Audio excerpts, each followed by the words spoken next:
அகத்திய நட்சத்திரத்தை பற்றி சில குறிப்புகளை காணலாங்க.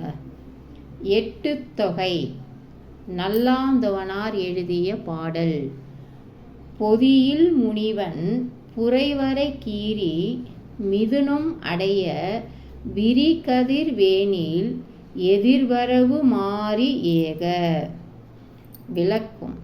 விண்வெளியில் அகத்திய நட்சத்திரத்தை உயர்ந்த மலைகளின் உச்சியை பிளந்து கொண்டு செல்வது போலவும் மிதுன ராசியை சென்றடையும் போது பரந்த கதிர்களை கொண்ட கோடை காலம் ஏற்படுத்தி அடுத்து கார்காலம் தொடங்கி மழை வரும். இது தென்வானில் பிரகாசிக்கும்.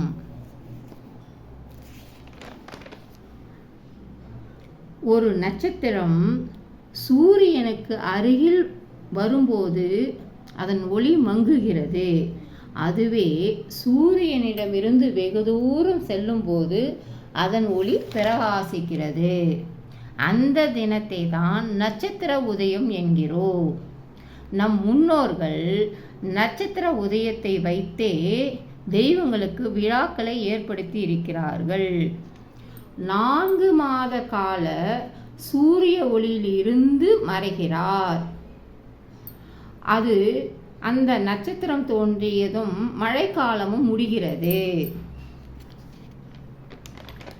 அகத்திய நட்சத்திரம் பூமியை நெருங்கி வரும்போதெல்லாம் கடல் நீர் சற்று வற்றுகிறது. அது உதிக்கும் போதும் அத்திப்பூ மலர்கிறது. அது அகத்திக்கீரை. அகத்தியர் நட்சத்திரத்துக்கு 21 நட்சத்திரங்கள் உள்ளன. கற்பனைக்கும் எட்டாத தூரத்தில் உள்ளது.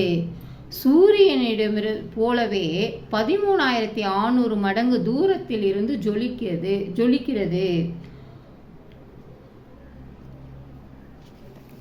அகத்தியர் பூமியை சமன் செய்து வடக்கிலிருந்து தெற்கே வருவதாக புராணங்களில் கூறப்படுகிறது. மிக பழங்காலத்தில் சித்திரை நட்சத்திரத்தில் அகத்தியர் இருக்கும்போது தென் துருவம் தூரத்தின் அளவு மிக குறைந்த டிகிரி இருந்ததால் ஏராளமான நட்சத்திரங்கள் வடக்கு வானில் தெரிந்தன. இதையே தேவர்கள் திருக்கல்யாண கூட்டமாக புராணங்கள் சித்தரிக்கின்றன.